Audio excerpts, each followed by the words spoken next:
जय श्री शनिदेव। मित्रों, साथियों, क्या आपने कभी यह सुना है कि शनिवार के दिन भगवान शनिदेव की एक दिव्य कथा सुन लेने मात्र से ही जीवन के सारे दुख संकट स्वयं मिट जाते हैं और संतान पर भी कभी कोई संकट नहीं आता। आज आप जिस कथा का श्रवण करने जा रहे हैं वह केवल एक पौराणिक प्रसंग नहीं है, बल्कि स्वयं मोक्ष का द्वार और न्याय के देवता की असीम कृपा का आसार है। यह कथा शनिवार के उस पावन अवसर पर भगवान शनिदेव की दिव्य लीला और उनकी उस महिमा से जुड़ी है, जिसे सुनने मात्र से मनुष्य के जीवन के सभी पाप, सभी दुख और सभी क्लेश और संकट स्वतः ही समाप्त हो जाते हैं। शनिवार का यह दिन अत्यंत पवित्र और पावन माना जाता है, जब कर्मफलदाता शनिदेव स्वयं ब्रह्मांड के न्याय का विधान करते हैं। जो भक्त इस दिन शनिदेव की सच्ची आराधना और शनि व्रत कथा का श्रवण करते हैं, उनके जीवन में ऐसा तेज, ऐसी शांति और सौभाग्य आता है जो सातों जन्मों तक उनका साथ नहीं छोड़ता। कहते हैं, जब संसार में अधर्म का अंधकार बढ़ने लगता है, जब लोगों के मन में श्रद्धा और विश्वास डगमगाने लगता है, जब निर्दोषों का अपमान होने लगता है और जब अपने ही मन में अपनों के लिए ईर्ष्या का विष खुलने लगता है, तब शनिदेव अपनी वक्र दृष्टि से न्याय का मार्ग प्रशस्त करते हैं। वे केवल दंड देने वाले देवता नहीं हैं, बल्कि वे करुणा, धैर्य और सत्य के रक्षक भी हैं। वे कर्म फलदाता हैं, जो हमारे कर्मों का हिसाब कर हमें शुद्ध करते हैं। भगवान शनिदेव की यह कथा सुनना केवल एक धार्मिक अनुष्ठान नहीं, बल्कि अपनी आत्मा को टटोलने का और शुद्ध करने का माध्यम है। शास्त्रों में कहा गया है कि जो मनुष्य शनिवार के दिन शनिदेव की इस दिव्य कथा का पूरी श्रद्धा के साथ सुनता है, उसके प्रारब्ध के सभी पाप कट जाते हैं। प्रिय श्रोतागण, इस कथा को आरंभ करने से पहले अपने हृदय को बिल्कुल शांत कर लें। मन में केवल एक ही भाव रखें, हे शनिदेव के श्री शरण में हूँ, मुझ पर अपनी कृपा दृष्टि बनाए रखना। क्योंकि यह कथा केवल आपके कानों के लिए ही नहीं, यह आपकी आत्मा को झकझोर देने के लिए है। इसमें वह सामर्थ्य है जो पापी को पुण्य की राह दिखा सकती है, दुखी के जीवन में सुख का उजाला भर सकती है और एक दिशाहीन जीवन को अर्थ दे सकती है। मान्यता है कि जिस घर में शनिवार की यह दिव्य कथा सुनी जाती है, वहाँ दरिद्रता कभी पैर नहीं रखती। वहाँ शनिदेव के आशीर्वाद से सुख, समृद्धि और लक्ष्मी का स्थायी वास होता है। क्लेश, रोग, अकाल मृत्यु और भय जैसे दोष उस घर से कोसों दूर रहते हैं। तो आइए अपने मन को भगवान की ओर लगाते हैं, इस दिव्य कथा का श्रवण आरंभ करते हैं। लेकिन प्रिय भक्तों, आगे बढ़ने से पहले आपको एक अत्यंत गूढ़ और अनिवार्य बात जान लेनी चाहिए। हमारे प्राचीन ग्रंथों और गरुड़ पुराण में स्पष्ट कहा गया है कि जो व्यक्ति किसी की पवित्र कथा को अधूरा सुनकर बीच में ही छोड़ देता है, वह न केवल उस पुण्य से वंचित रह जाता है, बल्कि अनजाने में संशय का पाप भी मोल ले लेता है। अधूरी कथा मन में भ्रम पैदा करती है और यही भ्रम हमें धर्म के मार्ग से भटका देता है। शनिवार का यह समय सामान्य समय नहीं है, यह न्याय की घड़ी है। इसलिए आपसे विनम्र निवेदन है कि इस कथा को अंत तक अवश्य सुनें। क्या पता इस कथा का कौन सा प्रसंग, कौन सा शब्द आपके जीवन के बंद दरवाजे को खोल दे। यदि आप एक सच्चे सनातनी और सच्चे भक्त हैं तो इस कथा के पन्ने को केवल अपने तक ना रखें, इसे साझा करें और धर्म के इस कार्य में सहभागी बने। चलिए अब अपनी आत्मा को निर्मल कर उस स्वर्णिम युग की ओर चलते हैं जहाँ से इस महान कथा का आरंभ होता है। प्राचीन भारतवर्ष के गौरवशाली इतिहास में जहाँ धर्म और सत्य का बोलबाला था, एक अत्यंत समृद्ध और वैभवशाली राज्य हुआ करता था जिसका नाम था स्वर्णपुर। वह राज्य अपने नाम की तरह ही सोने की तरह चमकता था। जहाँ के महाराजाधिराज परम प्रतापी सम्राट सत्यवीर थे। महाराज सत्यवीर केवल एक शासक नहीं थे, वे अपनी प्रजा के लिए पिता समान थे। वे अत्यंत धर्मपरायण, न्यायप्रिय और महान धर्मात्मा पुरुष थे। उनके शासन में स्वर्णपुर की प्रजा को किसी भी वस्तु का अभाव नहीं था। महाराज सत्यवीर हर कला में निपुण थे और उनका प्रताप दूर दूर के राज्यों तक फैला हुआ था। लेकिन इतने सुखों के बाद भी राजमहल के भीतर एक ऐसी कहानी पक रही थी जिससे महाराज स्वयं अनजान थे। महाराज सत्यवीर की 3 रानियां थीं। इनमें से 2 रानियां मानसी और रूपम आपस में सगी बहनें थीं। तीनों रानियों में सबसे बड़ी रानी का नाम जयललिता। रानी जयललिता साक्षात देवी का स्वरूप थीं। वह अत्यंत पतिव्रता, मृदुभाषी, प्रजा का हित चाहने वाली और धार्मिक प्रवृत्ति की महिला थीं। उनके चेहरे पर एक ऐसी शांति रहती थी जो केवल ईश्वर की भक्ति से ही प्राप्त हो सकती थी। रानी जयललिता भगवान शनिदेव की हर शनिवार को जब रानी जयललिता शनिदेव के मंदिर में पूजा के लिए जाती तो मानसी और रूपम उन पर तंज कसती। देखो आ गई बड़ी भक्त, घंटों मंदिर में बैठने से क्या भाग्य बदल जाएगा। रानी जयललिता चुपचाप उनकी बातें सुनती और बिना कुछ कहे अपनी भक्ति में लीन रहती। कुछ वर्षों के पश्चात स्वर्णपुर के राजमहल में वह शुभ दिन आया जिसका सबको प्रतीक्षा थी। भगवान शनिदेव की कृपा से रानी जयललिता के गर्भ से 2 अत्यंत दिव्य और तेजस्वी राजकुमारों ने जन्म लिया। जैसे ही यह समाचार महाराज सत्यवीर के कानों में पड़ा, वे खुशी से झूम उठे। पूरे नगर में उत्सव मनाया गया, शंख बजने लगे, गरीबों और अनाथों को स्वर्ण मुद्राएं बांटी गईं और स्वर्णपुर का कोना कोना दीपों की रोशनी से जगमगा उठा। परंतु जहाँ एक ओर पूरा नगर उत्सव मना रहा था, वहीं दूसरी ओर मानसी और रूपम के हृदय में जलन का धुआं उठ रहा था। अब महाराज अपना अधिकांश समय उन नन्हे राजकुमारों और बड़ी रानी जयललिता के साथ बिताने लगे। छोटी रानियों को यह बहुत महत्व नहीं देते थे जो पहले मिलता था।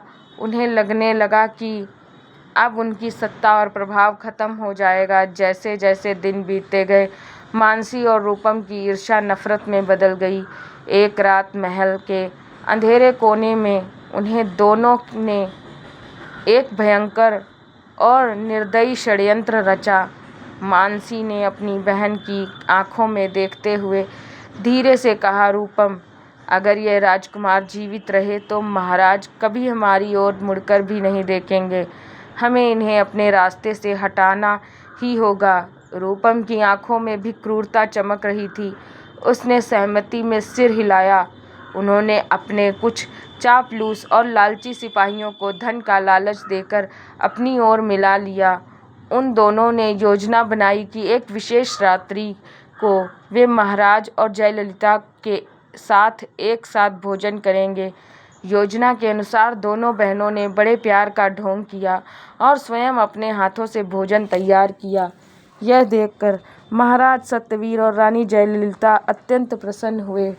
उन्हें लगा कि शायद भगवान शनिदेव की कृपा से छोटी रानियों के मन का मैल धुल गया है और अब परिवार में प्रेम का संचार होगा। वे इस बात से बिल्कुल अनजान थे कि जिनके मन में कुबुद्धि और कपट भरा होता है, वे कभी सीधे मार्ग पर नहीं चल सकते। मानसी और रूपम ने स्वयं थालियां सजाई। उन्होंने रानी जयललिता की थाली में एक विशेष नशीला पदार्थ मिला दिया, जिसे खाने के बाद व्यक्ति पूरी रात पत्थर जैसे गहरी नींद में सो जाता है। उसे आसपास क्या हो रहा है कुछ भी भान नहीं होता। उस रात चारों ने एक साथ बैठकर भोजन किया। मानसी और रूपम ने बड़ी मीठी बातें कर रही थीं। देर रात तक बातें होती रहीं। फिर सभी अपने अपने कक्ष में सोने के लिए चले गए। जैसे ही जयललिता और महाराज पर उस नशीली औषधि का गहरा प्रभाव हुआ, वे दोनों गहरी निद्रा में सो गए। आधी रात के सन्नाटे में मानसी और रूपम ने अपने वफादार सिपाहियों को इशारा किया। वह सिपाही दबे पांव रानी जयललिता के कक्ष में घुस गए। पालने में 2 मासूम राजकुमार सो रहे थे। सिपाही ने बड़ी ही शातिर तरीके से एक बालक को अपनी गोद में उठा लिया, लेकिन जैसे ही उसने दूसरे बालक की ओर हाथ बढ़ाया, अचानक महल की खिड़की से एक तेज हवा का झोंका आया और एक दीप बुझ गया। सिपाही के मन में न जाने क्यों एक अज्ञात भय समा गया। वह घबरा गया और दूसरे बालक को वहीं छोड़कर उस एक नन्हे राजकुमार को लेकर वहां से भाग निकला। सिपाहियों ने वह बालक मानसी और रूपम को सौंप दिया। उन दोनों निर्दयी महिलाओं ने उस अबोध बालक की मासूमियत को नहीं देखा। उन्होंने अत्यंत क्रूरता के साथ उस बालक का अंत कर दिया और सिपाहियों के माध्यम से उसे नगर के बाहर एक गुप्त स्थान पर दफन करवा दिया।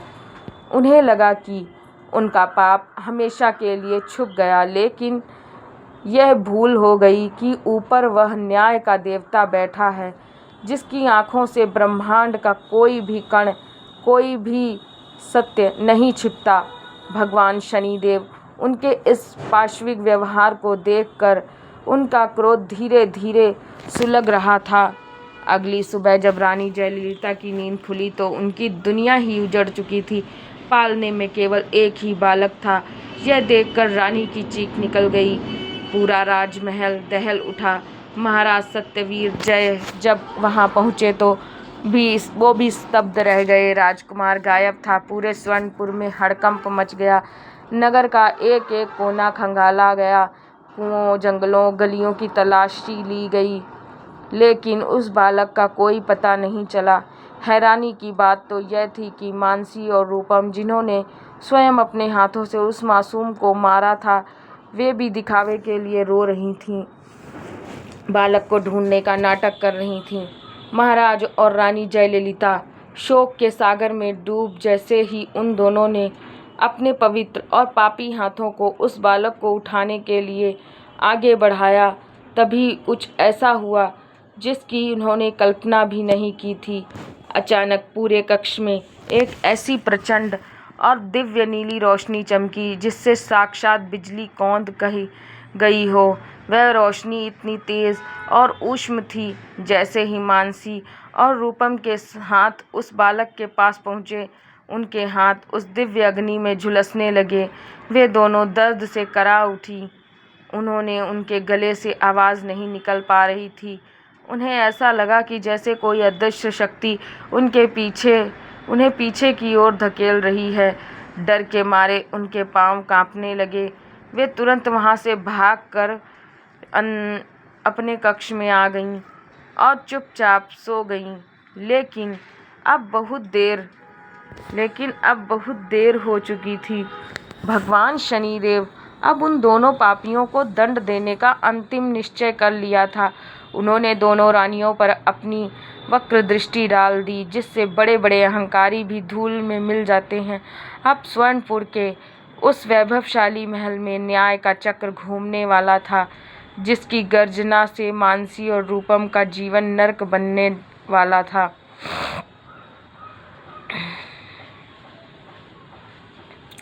जैसे ही भगवान शनिदेव की वह दिव्य और प्रखर ज्योति उन दोनों रानियों के हाथों को झुलसाकर अंतर्धान हुई, राजमहल के उस कक्ष में एक अजीब सी भारी शांति छा गई। मानसी और रूपम के हाथों में ऐसी असहनीय जलन हो रही थी, जैसे किसी ने उनके हाथों पर उबलता हुआ तेल डाल दिया हो। उनके काले पड़ते हाथ उनके काले कर्मों की गवाही दे रहे थे। वे दोनों दबे पांव कराहते हुए अपने कक्ष की ओर भागी। उस रात वे सो न सकी। दर्द तो था ही, लेकिन उससे भी बड़ा डर यह था कि अगर सुबह किसी ने उनसे झुलसे हुए हाथ देख लिए तो वे क्या जवाब देंगी। अगली सुबह जब स्वर्णपुर की धरती पर सूर्य की पहली किरण पड़ी तो वह अपने साथ न्याय का नया सवेरा लेकर आई थी। मानसी और रूपम ने अपने हाथों को लंबी पट्टियों और मलमल के कपड़ों से लपेट लिया था ताकि कोई उनके घाव न देख सके, लेकिन शनिदेव की वक्र दृष्टि का प्रभाव अब शुरू हो चुका था। कहते हैं, जब शनिदेव किसी पर अपनी वक्र दृष्टि डालते हैं तो उसकी बुद्धि सबसे पहले भ्रष्ट होती है। महल के भीतर अजीबोगरीब घटनाएं घटने लगीं। मानसी और रूपम को हर जगह शनि देव का हर जगह काल की छाया दिखाई देने लगी।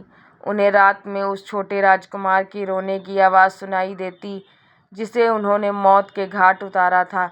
कभी उन्हें लगता कि कक्ष की दीवारों से खून टपक रहा है तो कभी उन्हें शनि देव का वह विकराल रूप दिखाई देता जो उनसे उनके पापों का हिसाब मांग रहा था।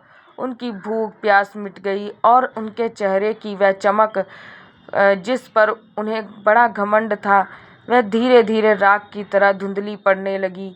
इधर रानी जयललिता अपनी भक्ति में और भी लीन हो गई थी।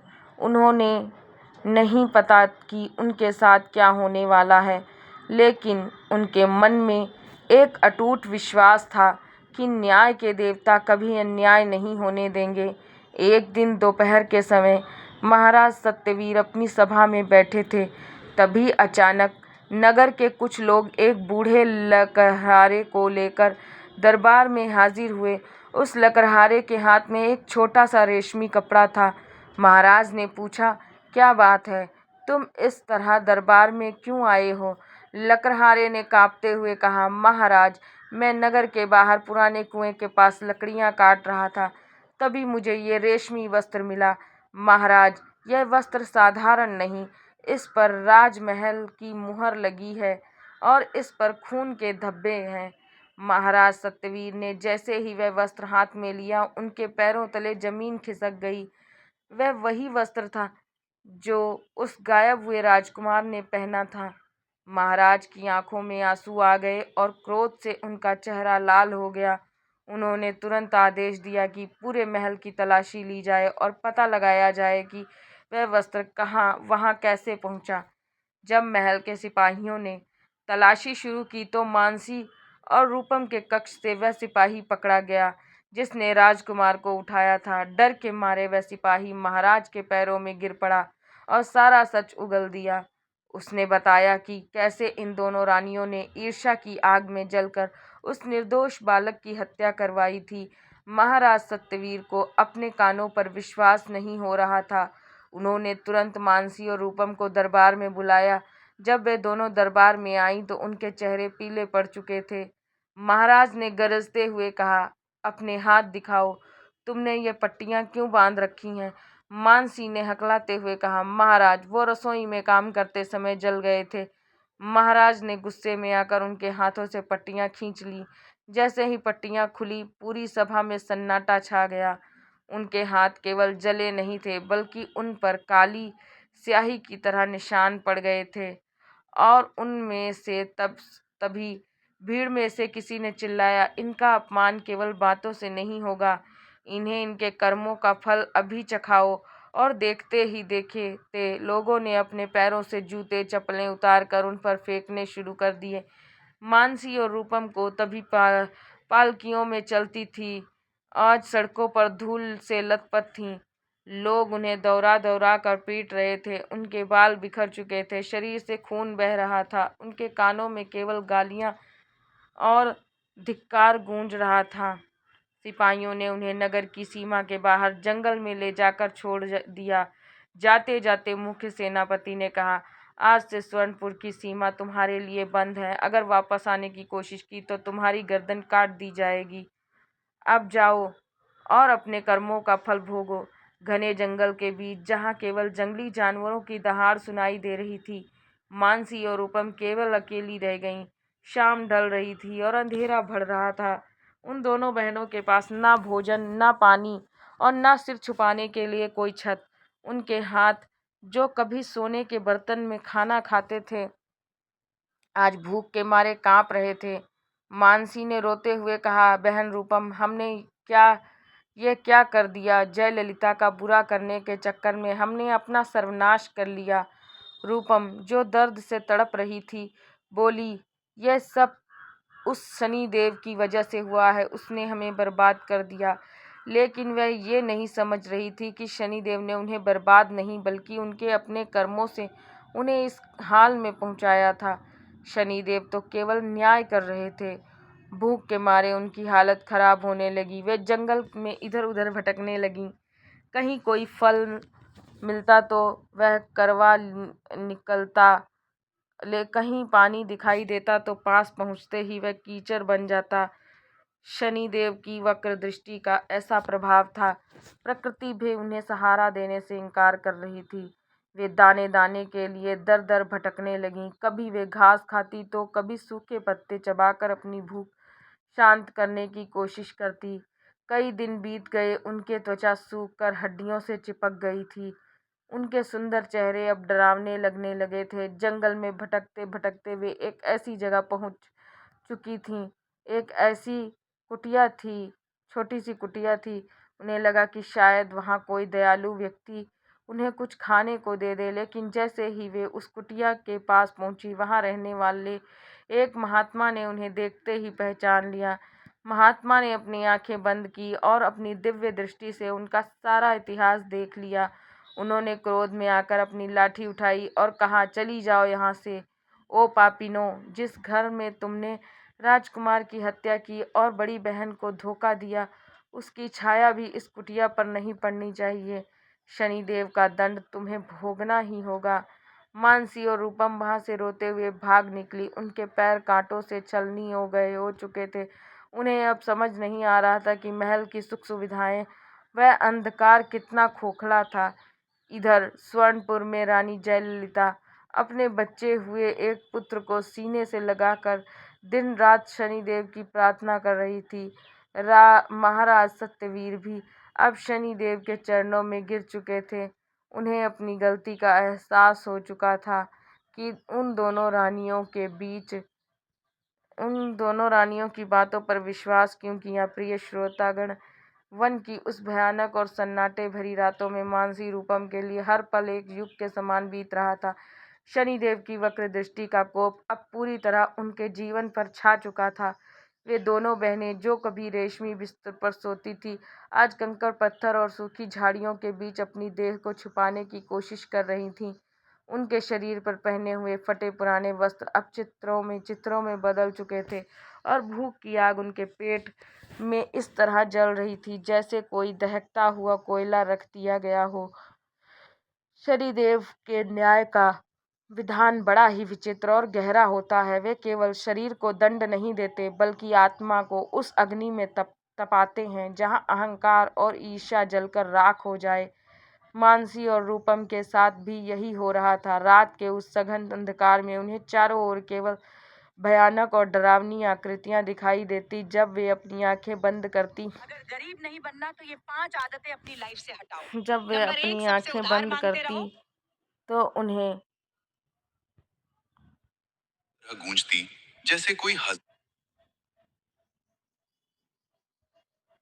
जब वे अपनी आंखें बंद करती तो उन्हें हर तरफ उस बालक की रुलाई कानों में तरह गूंजती, जैसे कोई हजारों सुइयां चुभा रहा हो। एक दिन की बात है। हे प्यास से तड़पते हुए दोनों एक पुरानी बावड़ी के पास पहुंची। बावड़ी का पानी दूर से तो अत्यंत शीतल और स्वच्छ दिखाई दे रहा था, लेकिन जैसे ही रूपम ने पानी पीने के लिए अपनी अंजलि भरी, वह पानी क्षण भर में काला पड़ गया और उसमें से सरे हुए मांस जैसी दुर्गंध आने लगी। रूपम चिल्लाकर पीछे हट गई। मानसी ने जब दोपहर का समय था, लेकिन ऐसा लगने लगा आधी रात हो गई। बिजली कड़कने लगी। बादलों की गर्जना से पूरा जंगल कांप उठा।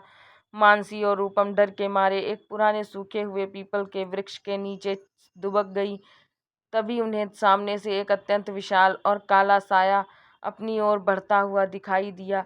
वह साया इतना डरावना और प्रभावशाली था कि उसे देखते ही उन दोनों के प्राण सूख गए। साया धीरे धीरे उनके समीप आया। एक अत्यंत वृद्ध काले वस्त्रों में लिपटा हुआ व्यक्ति था, जिसकी आंखों में एक ऐसी चमक थी जिसे देखना किसी भी साधारण मनुष्य के बस की बात नहीं थी। उसके हाथ में एक लोहे का दंड, उसके चेहरे पर एक कठोर न्याय का भाव था। वह कोई और नहीं बल्कि स्वयं भगवान शनिदेव एक साधारण वृद्ध का भेष धरकर उनके उन्हें उनके पापों का आईना दिखाने आए थे। उस वृद्ध ने भारी और गूंजती हुई आवाज में कहा, हे अभागिनों, इस निर्जन वन में तुम क्या ढूंढ रही हो? जो सुख तुमने अपने हाथों से उजाड़ दिया, क्या वह तुम्हें यहाँ धूल और कांटों में मिलेगा? मानसी कांपते हुए बोली, हे वृद्ध, हम भूख और प्यास से मर रही हैं। हमें कुछ भोजन दे दो, हमें कुछ पानी दे दो, हम बहुत कष्ट में हैं। वृद्ध ने एक डंडी हंसते हुए कहा, कष्ट? तुम जैसे कष्ट कह रही हो, वह तो केवल तुम्हारे कर्मों का फल है। जब तुम उस अबोध बालक का गला घोंट रही थी, तब क्या तुम्हें उसके कष्ट का आभास हुआ था? जब तुम अपनी बड़ी बहन के विश्वास के साथ खेल रही थी, तब क्या तुम्हें उसके हृदय की पीड़ा को महसूस हुई थी? यह सुन मानसी और रूपम के होश उड़ गए। उन्हें समझ आ गया कि यह वृद्ध कोई साधारण पुरुष नहीं। वे दोनों उनके पैरों में गिर पड़ी और रोने लगी। रूपम चिल्लाई, हमें क्षमा कर दो, हमसे बड़ी भूल हो गई, हमें वापस महाराज के पास पहुंचा दो, हम सब कभी ऐसा नहीं करेंगी। वृद्ध अपना दंड जमीन पर पटका और कहा, शनि का न्याय क्षमा पर नहीं, प्रायश्चित पर आधारित होता है। तुमने जिस बालक को मरा हुआ समझकर दफन कर दिया था, क्या तुम्हें पता है कि वह कहाँ है? नहीं, तुम्हें तो केवल अपनी भूख की चिंता है। इतना कहकर वह वृद्ध वहां से ओझल हो गया, लेकिन जाते जाते उन्होंने एक ऐसी बात कह दी जिसने मानसी और रूपम के मन में एक नई हलचल पैदा कर दी। क्या वह राजकुमार जीवित था? क्या वह राजकुमार जीवित था? क्या शनिदेव ने उसे बचा लिया था? उधर स्वर्णपुर के राजमहल में स्थिति और भी गंभीर होती जा रही थी। रानी जयललिता, जो अपने दूसरे पुत्र को अपनी आंखों से पुतली की तरह बचा कर रखती थी, वह राजकुमार अब धीरे धीरे बीमार रहने लगा। राजवैद्य भी उसकी बीमारी का कारण नहीं समझ पा रहे थे। महाराज सत्यवीर अत्यंत व्याकुल थे। उन्हें डर था कि कहीं शनि देव का क्रोध अभी शांत नहीं हुआ। एक शनिवार की सुबह रानी जयललिता ने शनि देव के मंदिर में बिलख बिलख कर रो रही थी। उन्होंने प्रार्थना की, हे प्रभु, यदि मेरे पहले पुत्र को छीनना मेरी किसी भूल का दंड था तो मैंने उसे स्वीकार किया, लेकिन मेरा यह दूसरा पुत्र निर्दोष है। इसकी रक्षा करें प्रभु। यदि इसके प्राणों पर कोई संकट है तो उसे बदले में मेरे प्राण ले लें। तभी मंदिर का मुख्य पुजारी, जो एक सिद्ध पुरुष थे, उन्होंने जयललिता से कहा, रानी माँ, विलाप करना छोड़िए। शनिदेव दंड अवश्य देते हैं, लेकिन वे भक्त के आंसू भी व्यर्थ नहीं जाने देते। आपके पुत्र पर जो छाया है वह किसी बीमारी की नहीं, बल्कि उस पाप की है जो इस महल की दीवारों के भीतर हुआ। जब तक वह खोया हुआ न्याय वापस नहीं आता, तब तक इस कुल में शांति नहीं होगी। पुजारी ने आगे कहा, आपको स्वयं उस स्थान पर जाना होगा जहां आपके पुत्र को अंतिम बार देखा गया। वहां जाकर आपको शनि देव का आवाहन करना होगा। सत्य और न्याय की इस लड़ाई में आपकी ममता ही आपका सबसे बड़ा अस्त्र होगी।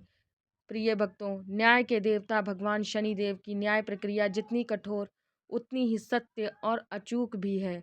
उनके दरबार में देर तो हो सकती है, लेकिन अंधेर नहीं। अब मानसी और रूपम के जीवन में वह समय आ चुका था जब उन्हें अपने हर कुकर्म का हिसाब तिल तिल कर चुकाना था। शनिदेव की वक्र दृष्टि का प्रभाव अब उनके शरीर और आत्मा को झकझोरने लगा था। वन की कंदराओं और कटीली झाड़ियों में भटकते भटकते मानसी और रूपम की स्थिति अत्यंत दयनीय हो चुकी थी। उनके वे कोमल पैर, जो कभी राजमहल के मखमली कालीनों पर चलते थे, अब खून और मवाद से लथपथ थे। भूख की तड़प ऐसी थी कि उन्हें अब सूखे पत्ते मिट्टी भी मीठी लगने लगी थी। भटकते भटकते वे वन के किनारे बसे एक छोटे से ग्राम में जाकर पहुंची। उन्हें लगा कि शायद यहाँ उन्हें कोई दयालु हृदय मिल जाएगा। जो उनकी भूख प्रिय श्रोताओं, वह दृश्य अत्यंत मार्मिक और भयानक था।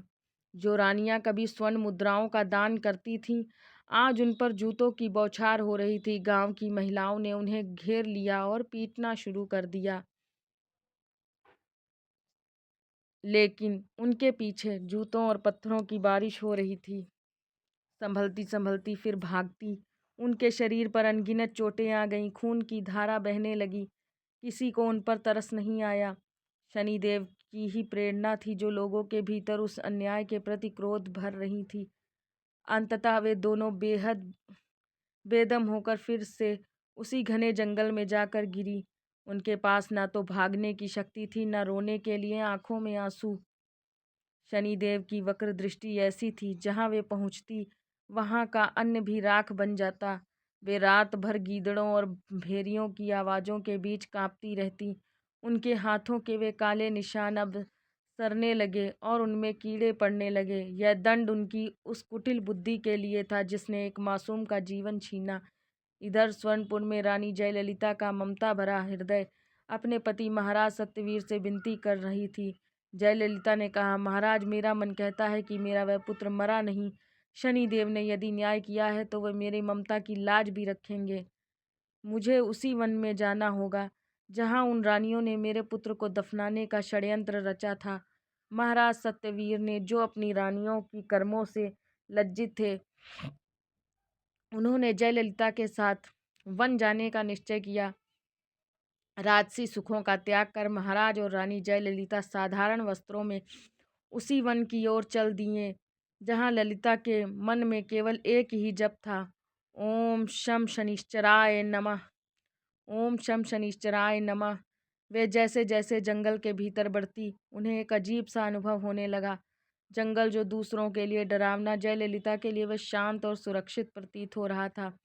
चलते चलते वे उसी स्थान पर पहुंच गईं जहां मानसी रूपम के सिपाहियों ने राजकुमार को दफनाने का दावा किया था।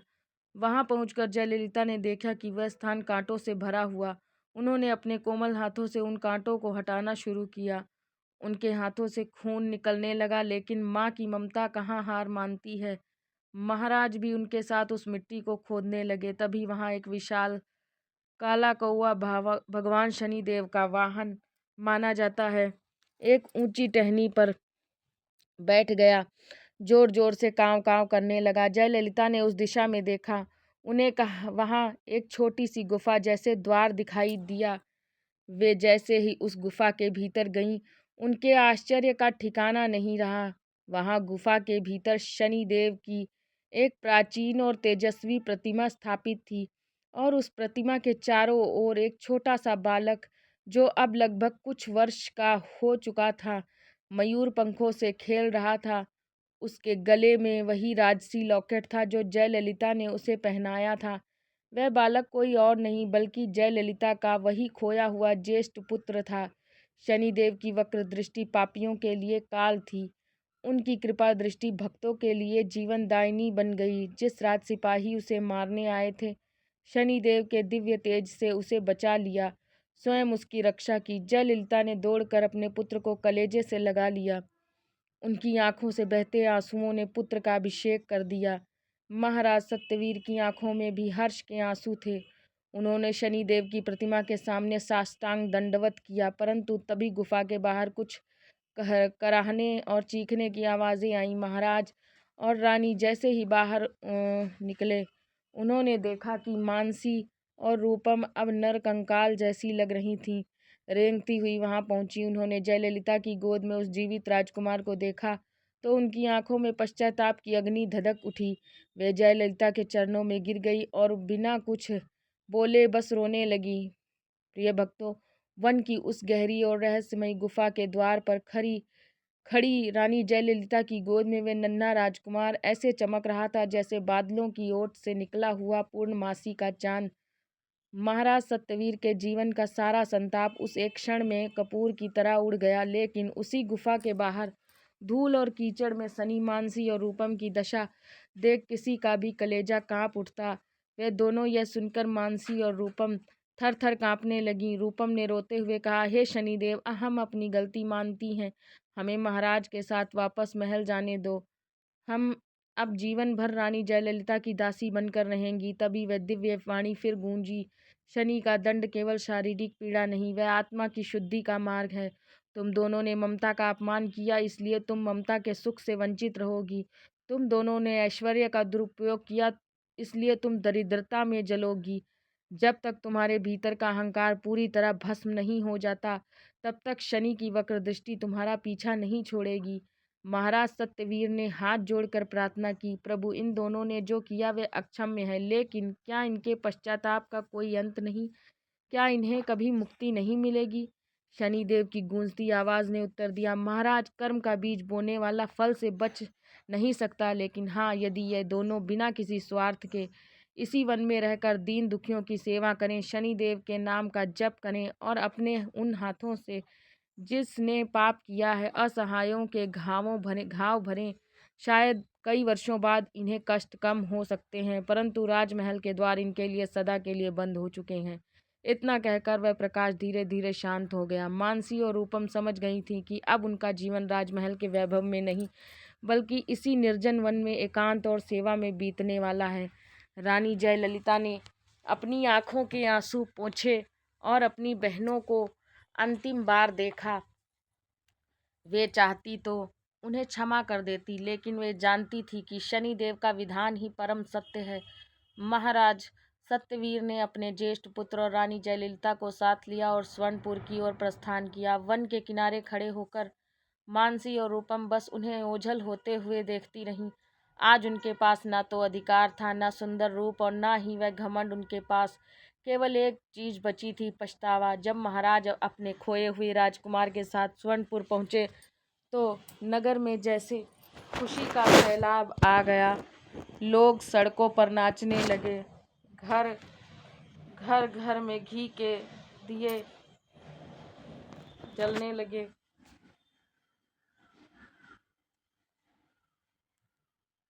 घर घर में घी के दिए जलने लगे। जब पता चला कि शनि देव ने स्वयं राजकुमार की रक्षा की तो पूरे राज्य में शनि देव के जयकारे गूंजने लगे। राजमहल में खुशियां वापस आ गईं, लेकिन उस घने वन में मानसी और रूपम की अग्नि परीक्षा अभी जारी थी। दोनों अब एक छोटी सी झोपड़ी बनाकर रहने लगी। उनके शरीर के घाव धीरे धीरे भरने लगे थे, लेकिन उनके मन का मैल अभी साफ होना बाकी था। वे अब हर शनिवार को व्रत रखती, कड़वे तेल का दान करती और वन से निकलने वाले राहगीरों को ठंडा पानी पिलाती। एक दिन उस वन में एक बीमार असहाय वृद्ध गुजर रहा था। वह प्यास से बेदम होकर मानसी की झोपड़ी के बाहर गिर पड़ा। मानसी ने जैसे ही उसे देखा, उसके मन में पहले वाला घमंड नहीं आया।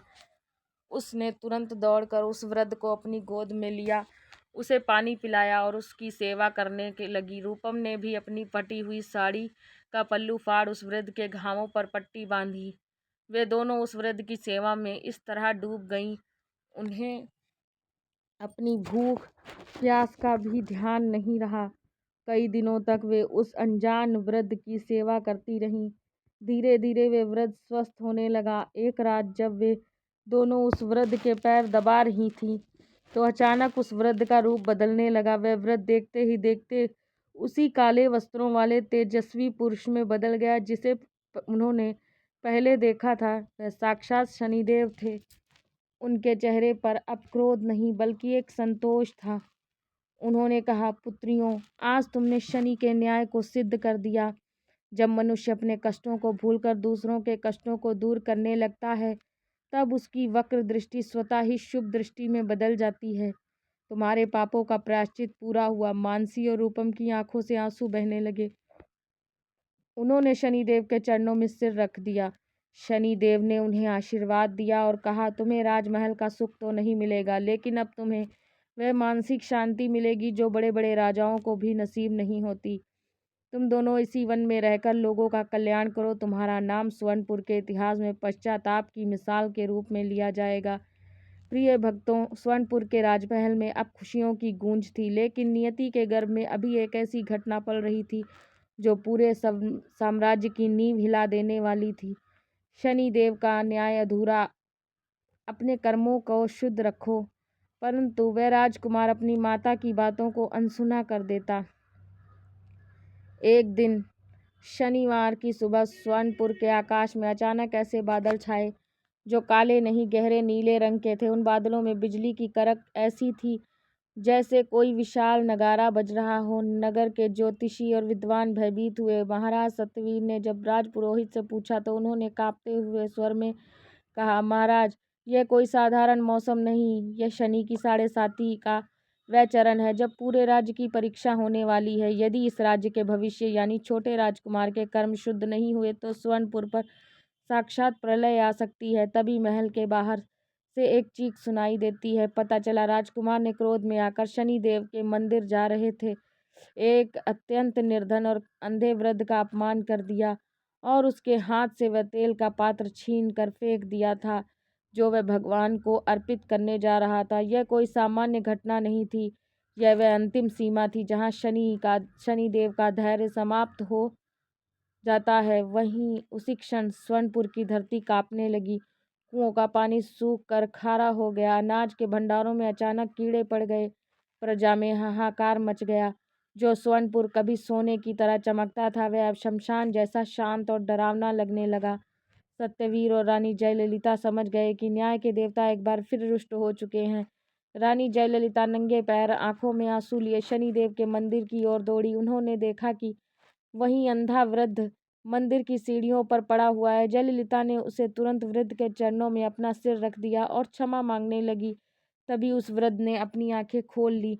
वे आंखें नहीं थी बल्कि दो धधकते हुए अंगारे थे। उस वृद्ध के मुख से एक ऐसी वाणी निकली जो पूरे नगर में गूंज गई, जयललिता, तुम्हारा पुण्य इस कुल की रक्षा अब तक कर रहा था, लेकिन जिस पुत्र के रक्त में अहंकार का विष खुल गया हो, शनि का दंड भोगना ही पड़ता है। आज सूर्यास्त से पहले यदि स्वर्णपुर के इस पाप का प्रायश्चित नहीं हुआ तो यह पूरा नगर मिट्टी के ढेर में बदल जाएगा। महाराज सत्यवीर ने अपनी तलवार नीचे रख दी और छोटे राजकुमार को घसीटते हुए वहां लाए। राजकुमार का अहंकार अब गायब हो चुका था। वह शनिदेव उस अदृश्य तेज के सामने थरथर कांप रहा था, लेकिन न्याय का विधान तो दंड मांग रहा है। प्रिय भक्तों, उस समय एक ऐसी घटना घटी जिसने ममता और न्याय के बीच एक महायुद्ध छेड़ दिया। रानी जयललिता ने शनिदेव से एक ऐसी प्रार्थना की जिसे सुनकर स्वयं यमराज भी रुक गए होंगे। उन्होंने कहा, कर्म फलदाता, यदि मेरे पुत्र का अपराध मृत्यु दंड के योग्य है तो उसे बदले मेरी आंखें ले लें, मेरे प्राण ले लें, लेकिन निर्दोष प्रजा और स्वर्णपुर के गौरव को बचा लें। तभी वन की ओर से आकृतियां रेंगती हुई वहां पहुंची थी। मानसी और रूपम थी। वे अब पहचान में नहीं आ रही थी। उनका पूरा शरीर सेवा और तपस्या से गल चुका था। उन्होंने रानी जयललिता के हाथ थाम लिए और कहा, दीदी, हमने अपने जीवन भर के पुण्य और अपनी सेवा का सारा फल इस राजकुमार और सोनपुर के नाम समर्पित करने का संकल्प लिया है। हमारे पापों का दंड तो हम भोग ही रही हैं, लेकिन इस कुल की रक्षा के लिए शनिदेव हमारी बची कुची सांसें भी ले लें। वह दृश्य अत्यंत मर्मस्पर्शी था। एक ओर ममता थी, दूसरी ओर पश्चाताप की पराकाष्ठा थी और तीसरी ओर न्याय का कठोर विधान। पूरे स्वर्णपुर की प्रजा घुटनों के बल बैठ गई और एक स्वर में शनि चालीसा का पाठ करने लगी। शनिदेव की प्रतिमा से एक विशाल साया उभरा। वह साया पूरे आकाश में फैल गया। शनिदेव ने अपनी वक्र दृष्टि छोटे राजकुमार पर डाली। राजकुमार का सारा अहंकार उसी क्षण जलकर भस्म हो गया और वह वहीं मूर्छित होकर गिर पड़ा। शनिदेव ने कहा, आज इस कुल की स्त्रियों के त्याग और प्रजा की प्रार्थना से स्वर्णपुर का विनाश टाल दिया है। मानसी और रूपम, उनकी सेवा ने तुम्हें पवित्र कर दिया और जयललिता, तुम्हारी ममता ने आज न्याय को भी झुकने पर विवश कर दिया। आकाश के वे डरावने नीले बादल धीरे धीरे छटने लगे। एक शीतल मंद हवा चलने लगी। स्वर्णपुर का वह संकट टल चुका था, लेकिन शनिदेव ने जाते जाते एक ऐसी बात कही जिसने सबको सोच में डाल दिया। उन्होंने कहा, संकट टला है, समाप्त नहीं हुआ है। असली परीक्षा तो तब होगी जब स्वर्णपुर का सिंहासन अपने नए उत्तराधिकारी को चुनेगा। प्रिय भक्तों, स्वर्णपुर के उस विशाल राजमहल के प्रांगण में एक ऐसी शांति छाई थी जो स्वर्णपुर के उस भव्य दरबार में, जहाँ चारों ओर सुगंधित धूप जल रही थी और शंखों की ध्वनि गूंज रही थी, एक भव्य सिंहासन के सम्मुख महाराज खड़े थे। उसी समय महल के द्वार पर दो वृद्ध महिलाएं दिखाई दी। मानसी और रूपम थीं। उनके पैरों में अब बेरियां नहीं थीं, लेकिन उनकी चाल में एक ऐसी विनम्रता थी जो ऊंचे पदों के अहंकार को शर्मसार कर दे। उनके हाथों में वे काले निशान अब सफ़ेद दागों में बदल चुके थे, जो उनके शुद्ध हो चुके चरित्र का प्रमाण थे। रानी जयललिता ने अपने उन दोनों बहनों को गले से लगाया। आज स्वर्णपुर का वह परिवार फिर से एक हुआ, लेकिन एक नए पवित्र रूप में। तभी अचानक दरबार के बीचों बीच एक अत्यंत तेजस्वी वृद्ध पुरुष प्रकट हुए। उनके हाथ में वही लोहे का दंड था। पूरा दरबार शनिदेव के जयकारों से गूंज उठा। वृद्ध पुरुष कोई और नहीं, स्वयं शनिदेव का मानवीय स्वरूप था। उन्होंने महाराज सत्यवीर की ओर देखा, गंभीर वाणी में कहा, सत्यवीर, राजा का चुनाव रक्त संबंधों से नहीं बल्कि आत्मा के संतुलन से होता है। आज उन दोनों राजकुमारों की अंतिम परीक्षा होगी। शनिदेव ने दरबार के बीचों बीच एक तराजू मंगवाया। उन्होंने कहा, एक पलड़े में स्वर्णपुर का मुकुट रखा जाएगा और दूसरे पलड़े में वह राजकुमार अपना हाथ रखेगा जिसने स्वयं से अधिक सत्य को प्रेम किया। ज्येष्ठ राजकुमार शनि प्रताप आगे बढ़ा। उसने अपना हाथ तराजू पर रखा। पलड़ा भारी हो गया, क्योंकि उसने पूरा जीवन न्याय और अनुशासन में बिताया था। लेकिन तभी छोटा राजकुमार आगे बढ़ा। उसने शनि प्रताप के चरणों की धूल ली और तराजू के उस पलड़े पर रख दी जहां उसका बड़ा भाई खड़ा था। छोटे राजकुमार ने कहा, प्रभु, इस सिंहासन के योग्य वह है जिसने मुझे जीवन दान दिया। मेरा भाई केवल मेरा ज्येष्ठ नहीं, वह मेरे लिए साक्षात धर्म का अवतार है। मैं राजा बनने की योग्य नहीं रखता। मैं केवल इनका सेवक बनकर इस राज्य की धूल साफ करना चाहता हूँ। जैसे ही छोटे राजकुमार ने यह शब्द कहे, उस तराजू का संतुलन पूरी तरह बदल गया। वह तराजू हवा में स्थिर हो गया, जो इस बात का संकेत था कि स्वर्णपुर में अब शक्ति और सेवा का पूर्ण संतुलन स्थापित हो चुका है। स्वयं शनिदेव ने आगे बढ़कर शनि प्रताप का राज तिलक किया और छोटे राजकुमार को न्याय का रक्षक घोषित किया। उन्होंने मानसी और रूपम की ओर देखा, कहा, पुत्रियों, तुमने दर दर भटक कर, जूतों की मार सहकर, अपमान की अग्नि में जलकर अपने भीतर के पाप को भस्म कर दिया है। आज से तुम दोनों स्वर्णपुर की राजमाता के सम्मान पाओगी। लेकिन तुम्हारा निवास इस वैभवशाली महल में नहीं बल्कि उसी शनि मंदिर में होगा जहाँ तुम दीन दुखियों की सेवा करती रहोगी। मानसी रूपम की आंखों में हर्ष और भक्ति के आंसू बहने लगे। उन्हें वह मिल गया था जो दुनिया के किसी भी खजाने से भरा था, आत्म शांति। प्रिय भक्तों, शनिदेव की यह दिव्य कथा हमें सिखाती है कि शनिदेव कभी किसी की शत्रु नहीं होते हैं। वे तो केवल हमारे कर्मों के दर्पण। यदि हम दूसरों का अहित करते हैं तो वे हमें जूतों की मार और दरिद्रता का स्वाद चखाते हैं। लेकिन यदि हम अपनी भूल स्वीकार कर प्रायश्चित करते हैं तो हमें राजाओं के समान वैभव, देवताओं के समान शांति भी प्रदान करते हैं। कहते हैं, उस दिन के बाद स्वर्णपुर में कभी कोई दुखी नहीं रहा। जिस घर में यह कथा श्रद्धापूर्वक सुनी गई, वहाँ कभी अकाल मृत्यु नहीं हुई। जिस किसी ने शनिवार के दिन करवे तेल का दीपक जलाकर माँ पार्वती और शनिदेव के इस न्याय का चर्चा की, उसके 7 जन्मों के दरिद्र और कलेश स्वयं मिट गए। शनिदेव की कृपा से जयललिता का घर फिर से बस गया। महाराज का यश चारों ओर फैल गया और उन पापी रानियों को भी मोक्ष का मार्ग मिल गया। कथा केवल एक कहानी नहीं, यह जीवन बदलने वाला मंत्र है। तो प्रिय भक्तों, यदि आप सभी को जीवन के कष्टों से मुक्ति चाहते हो, यदि आप चाहते हो आपके बच्चे पर कभी कोई आँच ना आए, कभी कोई संकट ना आए, तो शनिदेव के इस न्याय के स्वरूप को अपने हृदय में बसा लें। याद रखें, कर्म के प्रधान हैं और शनिदेव उस कर्म के सबसे बड़े निर्णायक हैं। आज की पावन कथा यहीं संपन्न होती है। मैं आशा करती हूँ कि शनिदेव की यह दिव्य लीला आपके जीवन के अहंकार को मिटाकर उसे प्रकाशमय कर देगी।